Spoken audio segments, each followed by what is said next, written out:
I am back guys. अब हमने पिछली वीडियो में जहाँ तक मुझे याद है एक बात की थी पल्प की। ठीक है, तो पल्प कैसे बनता है।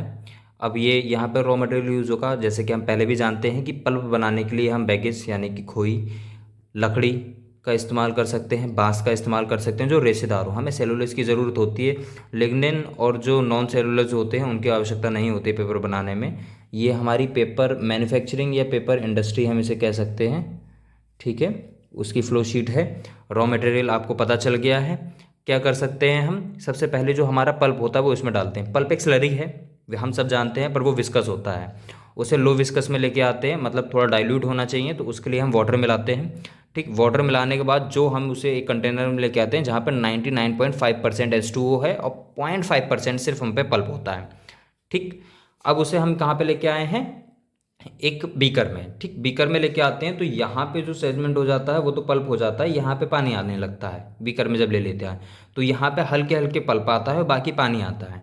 ठीक, ये ध्यान रखना, जो स्टार्टिंग में यहाँ पे चला था 99.5% वाटर था हम पे। ठीक है, जब हम वेब फॉर्मिंग हो रही होती है तो हम पे 80 से 82 होता है। नॉर्मल एवोप्रेशन में भी कुछ चले जाता है, इधर से आ रहा है तो 80 से 82% हम पे वाटर बचता है। उसके बाद जब हम इधर आते हैं तो ये प्रेस रोल है।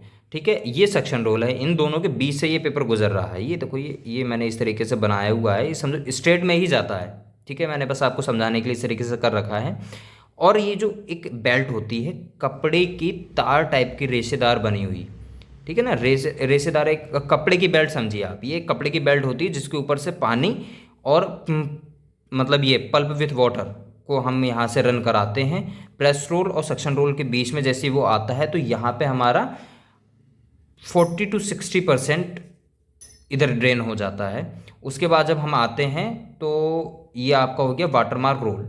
ठीक, इन दोनों के बीच से जब गुजरता है तो यहाँ पे हमारा कुछ कम होता है, पेपर स्ट्रेट वे में जाने लगता है जो हल्के हल्के आ रहा था। ये होते हैं ड्राइंग ब्लैंकेट्स।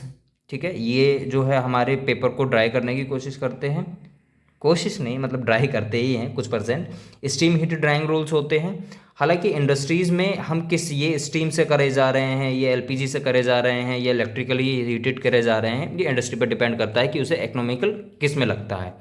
ठीक है, तो हर इंडस्ट्री में अलग तरीके से किया जाता है, क्योंकि जितना बड़ा उनका प्रोडक्शन होगा तो वो कोई सी भी प्रोसेस यूज़ कर सकते हैं। यहाँ पे जब हम आ जाते हैं तो ये आपका पेपर इस तरीके से गया, यहाँ से ड्राई हो रहा है ब्लैंकेट से, ड्राइंग ब्लैंकेट से, फिर इस तरीके से घूमते हुए आगे के लिए निकल गया। ये हीटर रोल्स आ रहे हैं स्टीम वाले, और ये आपका ड्राइंग ब्लैंकेट है, ये ब्लैंकेट है। ठीक है ना, ये ब्लैंकेट है। फिर जब हम उसके आगे आते हैं तो ये साइन वेव, जो लोग साइन वेव समझते हैं जैसा कि मैं बता रहा हूँ, तो वो ऐसे समझ लीजिए ये रोल्स इसमें साइन वेव में चल रहा है, ये पेपर जा रहा है आपका। ठीक है, और अगर जो साइन वेव नहीं समझते हैं तो समझ लीजिए जो नागिन ऐसे करके चलती है ना, ये उस वेव में जा रहा है। ठीक, और जब हम यहाँ पे आ जाते हैं तो हम रोल की वाइंडिंग करते हैं। जो पेपर हमें मिलता है तो 5 से 6% मॉइस्चर वाला पेपर हमें मिलता है, जिसे वाइंड करके हम फर्दर के लिए भेज देते हैं कटिंग के लिए, या आप जो भी प्रोसेस समझें। और अगर कोई कलर वगैरह हमें बनाना होता है तो वो हम यहाँ पे भी ऐड कर सकते हैं अगर कलर पेपर हमें चाहिए तो। हालांकि वो अलग अलग प्रोसेस होती है। और जो यहाँ पे हम वाटर लेते हैं तो उसे रिसाइकिल कर देते हैं वापस इसमें, जिससे कि हमारा पानी ज़्यादा वेस्ट ना हो। ठीक, अब जब वेव फॉर्मिंग होती है तो हम पे 80 से 82% मॉइस्चर होता है। जब प्रेस रोल से गुजारते हैं तो 60 से 65, बट जब ड्राइंग हो रही होती है 5 से 6% ही बचता है। मतलब जो फिनिश्ड है हमारा 5 to 6% ही हम पे मॉइस्चर होता है। ठीक है, यही हमारी पेपर इंडस्ट्री। कोई भी डाउट हो तो डायरेक्ट कॉन्टैक्ट कीजिए, you know where I am. Okay, enough is it, thanks for watching.